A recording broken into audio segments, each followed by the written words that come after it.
ይኸውላችሁ ለምሳሌ ይህ ሙዝ አለ። ይህ ሙዝ እንደተፈጠረ ቢጫ ነበረ። አሁን ላይ እያልኳችሁ ያለሁት በተፈጥሮ ዝም ብሎ ተፈጥሮ ከሰው ርቆ የሚኖር ሰው ትክክለኛ ነበር ነው። ለምን ሶሻይቲው እንትን ስላለ ነው። ችግር ተፈጥሮ ስለነበረ ሶሻይቲው የማይሆን ነገር እየተከተለ ነው የሄደው። ለምሳሌ አንድ ሲደመር አንድ ሶስት ነው ቢባል እንደዛ ነገር ተከትሎ ነው እየሄደ ያለው አሁን ላይ ማለት ነው። ስለዚህ ምንድነው እያልኳችሁ ያለሁት? ይሄኛው ለምሳሌ ይሄ ሙዝ እንደ አንድ ሰው ወክሉትና ይሄ ሙዝ ቢጫ ነበር እንደተፈጠረ። ነገር ግን ምንም ያክል ከሰው ጋር ባይገናኝ ምንም ያክል በራሱ ቢሄድ ምንድነው የሚያደርገው? ቤተሰቦች አሉት። ስለዚህ በሆነች ምክንያት ያንን ነገር መከተሉ አይቀርም። ስለዚህ ያን ሲከተል ምን ይሆናል? እዚች ጋር ምን ትሆናለች? እዚች ጋር ያለችው ጥቁር ትሆንበታለች ማለት ነው። ስለዚህ ይሄ ሙዝ ትክክለኛ ተፈጥሮአዊ አይደለም ማለት በቃ ተበክሏል መስመሩ ታጥፏል ማለት እየኖረ ያለው በትክክለኛ የህይወት መንገዱ አይደለም። በታሰበበት አይደለም ታጥፏል ማለት ነው። ስለዚህ ምንድነው? ይሄ ሙዝ እንደተፈጠረ ቢጫ ነበረ።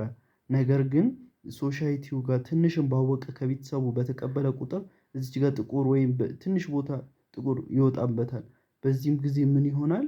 ይህ ሙዝ ትክክለኛነቱን ያጣል ወይም ትክክለኛ ሙዝ እንደነበረ አይደለም ማለት ነው። የተፈጥሮዎቹ ሙዝ አይደለም።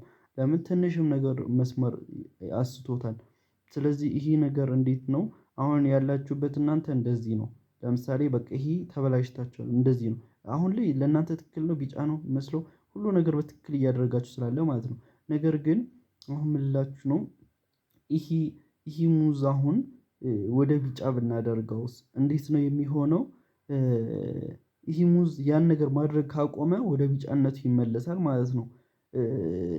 ስለዚህ ይህን ሙዝ ወደ በፊትነቱ ለመመለስ ያን እዛ ነገር ውስጥ መግባት ወይም አሁን ላይ እንዳለው አየር ላይ ወይም እዚሁ እንደ አሁን ይሄ እንዲህ ሊበስልበት የቻለውን ነገር መተው አለበት ማለት ነው።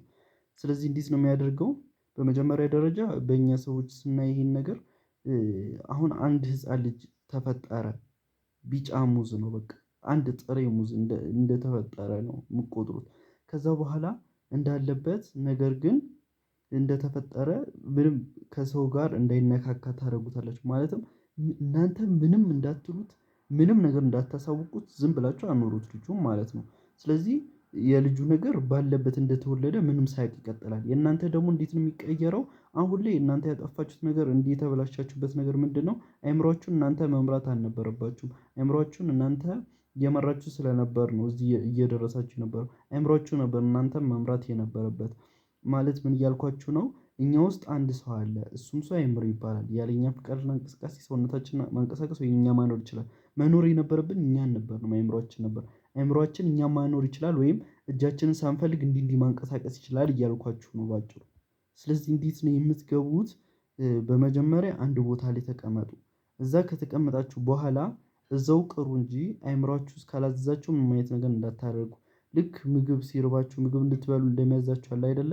ልክ እንደዛ እስካላዘዛችሁ ምንም አይነት ነገር እንዳታደርጉ።